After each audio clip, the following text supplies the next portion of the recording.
Hello everyone, let's learn and grow channel में आप सभी का स्वागत है। आज की वीडियो में हम पढ़ने वाले हैं 6 स्टैंडर्ड की ज्योग्राफी का लेसन नंबर 6, पृथ्वी के प्रमुख स्थल मंडल। ठीक है, तो लास्ट क्लास में हम लोगों ने पढ़ा था पृथ्वी के प्रमुख परिमंडल। इस क्लास में हम पढ़ेंगे पृथ्वी के प्रमुख स्थल मंडल।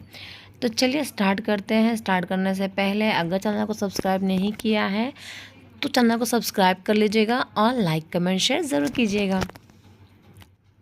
तो चलिए स्टार्ट करते हैं। आपने इसमें कुछ स्थल रूपों को ज़रूर देखा होगा। अलग अलग टाइप के स्थल रूप होते हैं, है ना। 6.1 में दिखाए गए हैं, जैसे कि आप इस पिक्चर में देख सकते हैं।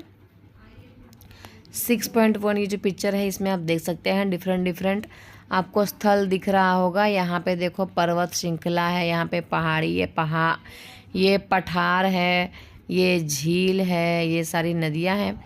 तो अलग अलग स्थल मंडल यहाँ पर दिखाया गया है। ठीक है, और इसमें अगर आप देखोगे तो पृथ्वी की जो हमारी सतह है ना, सभी एक जगह पर एक समान नहीं है। ठीक है, पृथ्वी के अनगिनत प्रकार के स्थल रूप हैं और स्थल मंडल के कुछ भाग जो होते हैं वो ऊंचे नीचे हैं तथा कुछ समतल होते हैं। ठीक है, अगर हम स्थल रूप की बात करें तो उसकी दो प्रक्रियाओं के परिणाम स्वरूप ये बने होते हैं। ठीक है, और आपको ये जानकर आश्चर्य होगा कि मैदान जो होता है ना, जिस पर आप खड़े होते हैं, उसमें भी क्या होती रहती है, धीरे धीरे गति होती रहती है और पृथ्वी के अंदर भी लगातार गतियाँ होती रहती है। अगर आपको पृथ्वी की आवाज़ सुननी है तो आप अपना कान के पास बुक को रोल करके सुन सकते हैं कि पूरे टाइम सन जैसी आवाज़ें आती रहती है। ठीक है, प्रथम या आंतरिक प्रक्रिया के कारण बहुत से स्थानों पर पृथ्वी की जो सतह है ना, वो कहीं ऊपर उठ जाती है और कहीं पर धंस जाती है। तो पृथ्वी में क्या होती है, आंतरिक प्रक्रिया बहुत होती है। ज़मीन के अंदर बहुत कुछ होता रहता है, जिसके वजह से पृथ्वी की जो सतह है वो ऊपर उठ जाती है और कहीं कहीं धंस जाती है। ठीक है, अगर यही वाला भी देख लेते हैं। क्या आप जानते हैं पहाड़ी जो होता है ना, मतलब कि जो पहाड़ होता है ना, वो ऐसा स्थलीय भाग होता है जिसके आसपास की भूमि से वो ऊंची उठी होती है। ठीक है, तो पहाड़ी क्या होता है, मतलब पर्वत क्या है, पहाड़ क्या है, तो जो आसपास का ज़मीन होता है ना, उससे वो ऊपर उठा हुआ भाग होता है। इसको ही क्या कहते हैं, पहाड़ी कहा जाता है। ठीक है, 600 मीटर से अधिक ऊंचाई होती है उसकी, एवं खड़ी ढाल वाली पहाड़ी को ही पर्वत कहा जाता है। ठीक है, तो 600 मीटर तक की इसकी हाइट होगी और उससे ज़्यादा भी हो सकती है हाइट। ठीक है, पर कम से कम 600 मीटर से अधिक ऊंचाई होती है और उसकी जो खड़ी ढाल होती है ना, उसी को क्या कहा जाता है, पर्वत कहा जाता है। ठीक है, और 8000 मीटर से ऊंचे कुछ पर्वतों के नाम आपको कमेंट सेक्शन में बताने हैं जिसकी हाइट 8000 से भी ज़्यादा है।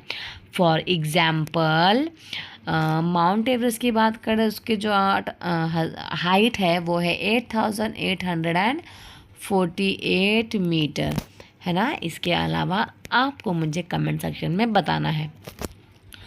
चलिए, तो जो भूमि है हमारी, जो हमारा अर्थ है, जो स्थल है, इसमें अलग अलग प्रकार के स्थल हैं क्योंकि आंतरिक प्रक्रिया बहुत होती रहती है। ठीक है, अब दूसरी क्या है, बाह्य प्रक्रिया, मतलब ज़मीन के ऊपर भी कोई ना कोई प्रक्रिया होती है जिसके वजह से क्या होता है, जो स्थल है वो हमेशा चेंज होता रहता है।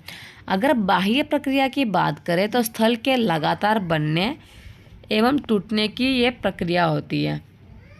इसमें क्या होता है, जो स्थल होता है ना, वो बाह्य प्रक्रिया के कारण उसका निर्माण होता है। ठीक है, तो इसमें स्थल जो होता है लगातार बनता भी है और कभी कभी टूट भी जाता है। फॉर एग्ज़ाम्पल आप अगर पहाड़ी वाले एरिया की बात करें तो क्या होता है, कभी कभी बड़े बड़े पहाड़ नीचे गिर जाते हैं, है ना।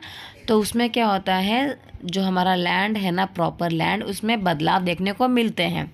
ठीक है, तो पृथ्वी की सतह के टूटकर घिस जाने को अपरदन कहते हैं। पृथ्वी की कोई सतह है वो टूटकर गिर गई, जैसे कि मैंने बताया कोई पहाड़ है और इसका चोटी गिर गई तो ये पहाड़ से प्लेटू बन जाएगा, है ना।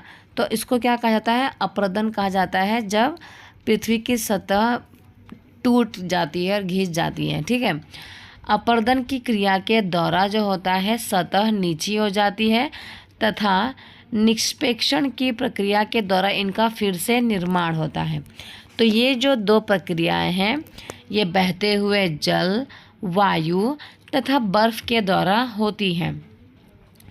यह जो है विभिन्न स्थल रूप को उनकी ऊंचाई एवं ढाल के आधार पर पर्वतों, पठारों एवं मैदानों में वर्गीकृत कर सकते हैं, ठीक है।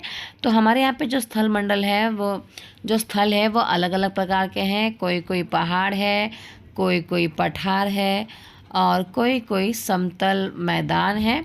इस पे क्या किया गया है, हमारे स्थल को बांटा गया है, ठीक है। वो किस प्रकार से दिखता है उसके अकॉर्डिंग उसको बांटा गया है। तो फर्स्ट इसमें है पर्वत, जो कि हम नेक्स्ट क्लास में करेंगे, ठीक है। तो आई होप आपको इंट्रोडक्शन वाला पार्ट समझ में आ गया होगा कि इस चैप्टर में हम लोग अगर मोटा मोटी समझे तो हम स्थल के बारे में पढ़ेंगे कि स्थल के कितने रूप है, ठीक है, और वो रूप का निर्माण कैसे हुआ, ठीक है, उस रूप को क्या क्या कहा जाता है, ये सब पढ़ेंगे। और रूप का निर्माण जो है ज्वालामुखी के द्वारा हुआ या फिर भूकंप के वजह से हुआ, तो ये किसके वजह से इसका निर्माण होता है वो भी हम पढ़ेंगे, ठीक है। तो इस वीडियो में इतना ही। वीडियो अच्छा लगा हो चैनल को सब्सक्राइब कर लीजिएगा, लाइक कमेंट शेयर ज़रूर कीजिएगा। मिलते हैं नेक्स्ट वीडियो में। Thank you so much everyone.